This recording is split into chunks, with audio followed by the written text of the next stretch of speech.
Morphine औषधाबद्दल किंवा अनेक strong pain killers आहेत ज्याबद्दल आपण बोललात. पण ह्या पेन किलर्सला किंवा स्पेसिफिकली मॉर्फिनबद्दल म्हणजे मी पण मला कॅन्सरबद्दल काही असं माहिती नाही आहे जास्त. फक्त घरात रिसेंटली एक दुर्घटना घडली त्यामुळे त्याची ओळख झाली. कारण आपण अनेकदा बातम्यांमध्ये वगैरेच आम्ही वाचत असतो. तर या मॉर्फिनला लोक का घाबरतात? म्हणजे काय वाटतं तुम्हाला, ते घाबरण्यास योग्य औषध आहे की काय? हो. पहिली गोष्ट म्हणजे मॉर्फिन किंवा फेंटानिल म्हणजे त्या ग्रुपची जी औषधं आहेत ते गोल्ड स्टँडर्ड समजली जातात कॅन्सरच्या वेदनेच्या ट्रीटमेंट देण्यासाठी. कारण ती या क्षणाची one of the strongest medicines available असं समजलं जातं, जे पेन किलर आहे. त्याला घाबरावं का? तर 2-3 अँगलने या प्रश्नाचं उत्तर देतो मी तुम्हाला.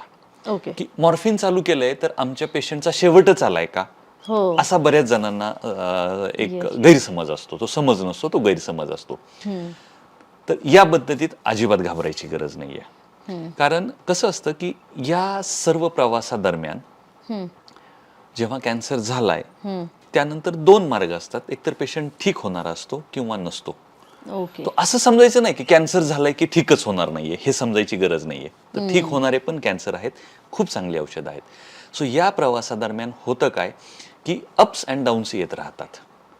वेदनेच्या बाबतीत मी बोलतो कारण त्याला बरीच कारणं आहेत जशी आपण पाहिली. जेव्हा खूप जास्त स्ट्रॉंग अप्स येतात पेनमध्ये तेव्हा आपण मॉर्फिन सारखी काही औषधं ही चालू करतो जी नंतर आपल्याला कमी करावायची असतात. तर त्या केसमध्ये मॉर्फिन चालू केलंय म्हणजे आमचा शेवटच आलाय का? नाही. ती त्या काळासाठी पेशंटला कम्फर्टेबल करण्यासाठी दिलेली औषधं असतात. आता दुसरा प्रवास की कॅन्सर झालेला आहे, शरीरात पसरलेला आहे, कॅन्सर कमी होण्याची शक्यता नाहीये. अशा वेळी मॉर्फिन दिलं जातं आणि त्यावेळी पेशंट घाबरतात कारण काही साईड इफेक्ट असतात मॉर्फिनचे. एक म्हणजे झोप येणं, दुसरं म्हणजे अति जास्त घेतलं तर श्वास थांबणं, तिसरं म्हणजे मॉर्फिनला खूप स्ट्रॉंग ॲडिक्टिव्ह पोटेन्शियल आहे, ॲडिक्शन पोटेन्शियल खूप आहे. पण हे जेव्हा प्लेजरसाठी वापरलं जातं तेव्हा. पण जेव्हा करेक्ट गोष्टीसाठी म्हणजे कॅन्सरच्या वेदनेसाठी वापरलं जातं तेव्हा त्याला ॲडिक्शन होत नाही. दुसरं त्याचा झोप येणं हा साईड इफेक्ट आहे. तो बऱ्याच लोकांना असं वाटतं की मॉर्फिन दिली की आमचा पेशंट आता कायमस्वरूपी झोपेतच राहील. नाही, आपण ते अशा पद्धतीत ॲडजस्ट करतो वेदना कमी होतील आणि झोप एक्सेसिव्ह येणार नाही. काही लोक म्हणतात मग हे जर नाही ॲडजस्ट झालं तर? नाही ॲडजस्ट झालं तर आपण दुसरे असे काही मेडिसिन ॲड करतो ज्याने झोप येणार नाही आणि जे मॉर्फिनला सपोर्ट करतील. सो मॉर्फिनचा तेवढा डोस साधारणतः पेशंटसाठी पुरेसा होऊन जाईल. आता मॉर्फिनची तिसरी शक्यता असते. हे मॉर्फिन जर यूज करत असेल तर हे कुठल्याही त्रयस्थ व्यक्तींच्या हातात नाही जाऊ द्यायचं आहे कारण त्याचं खूप स्ट्रॉंग ॲडिक्शन पोटेन्शियल आहे. किंवा खूप जास्त मॉर्फिन घेतलं तर श्वास थांबून मृत्यू येण्याची पण शक्यता असते. त्यामुळे असं म्हणतात ना की anything in excess is bad. आणि योग्य त्यावेळी योग्य त्या डोसमध्ये योग्य त्या व्यक्तीला योग्य त्या आजाराला योग्य ते औषध दिलं तर ते योग्य आहे.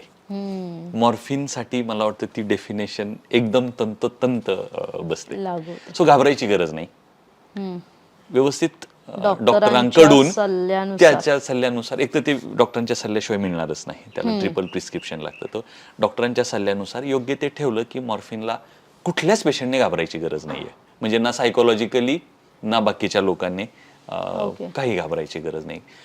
किंबहुना मॉर्फिन आपला मित्रच आहे कारण आपल्याच पेशंटला मॉर्फिनमुळे खूप छान कम्फर्टेबल आराम मिळतोय. असं आहे मॉर्फिन बद्दल, हे असं आहे साधारणतः.